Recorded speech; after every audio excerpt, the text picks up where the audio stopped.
एक आदमी जिसने 1000 करोड़ से ज्यादा का खेल खेला और पूरे भारत को यकीन दिला दिया कि वो स्टॉक मार्केट का भगवान है। लेकिन सच कुछ और था।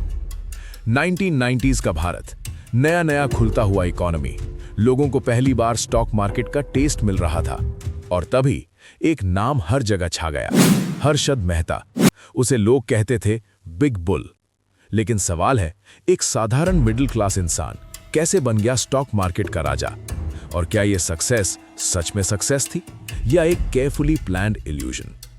हर्षद मेहता ने शुरुआत की थी एक छोटे ब्रोकर के तौर पर, लेकिन उसके पास एक चीज थी, कॉन्फिडेंस और रिस्क लेने की हिम्मत।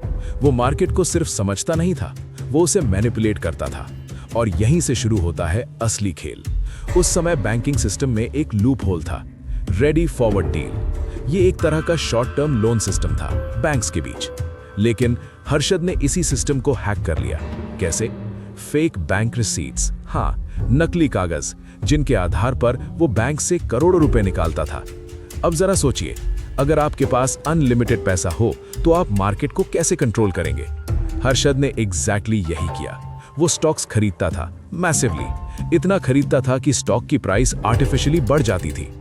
एसीसी नाम का एक स्टॉक 200 रुपए से सीधा 9000 तक पहुंच गया। सोचिए, 200 रुपए से 9000। लोग पागल हो गए।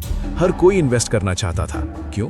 क्योंकि सबको लग रहा था हर्षद जहां इन्वेस्ट करेगा प्रॉफिट वहीं होगा। लेकिन ये सिर्फ शुरुआत थी, असल खेल अभी बाकी था।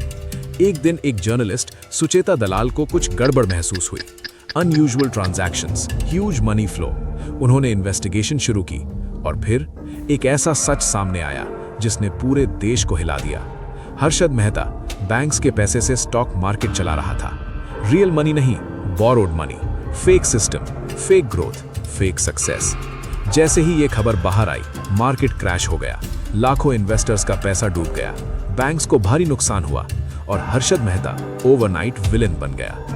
लेकिन यहाँ एक सवाल आता है, क्या हर्षद अकेला था या पूरा सिस्टम ही करप्ट था? इन्वेस्टिगेशन में सामने आया, कई बैंक्स इन्वॉल्व थे, कई ऑफिशियल्स इन्वॉल्व थे। मतलब ये सिर्फ एक आदमी की कहानी नहीं थी, ये एक पूरे सिस्टम की सच्चाई थी। और फिर 1992 में ये स्कैम ऑफिशियली एक्सपोज हुआ। हर्षद मेहता अरेस्ट हुआ, केसेस चले। लेकिन कहानी यहीं खत्म नहीं होती। 2001 में हर्षद मेहता की मौत हो गई जेल में। Official reason heart attack. लेकिन आज भी कई लोग मानते हैं कि इस कहानी में अभी भी कई अनआंसर्ड क्वेश्चंस हैं। तो असली सवाल यह है, क्या हर्षद मेहता एक क्रिमिनल था या एक जीनियस जिसने सिस्टम की कमजोरी को एक्सपोज किया? और सबसे इंपॉर्टेंट, अगर आज भी सिस्टम में लूप होल्स हैं, तो क्या अगला बिग बुल ऑलरेडी तैयार हो रहा है?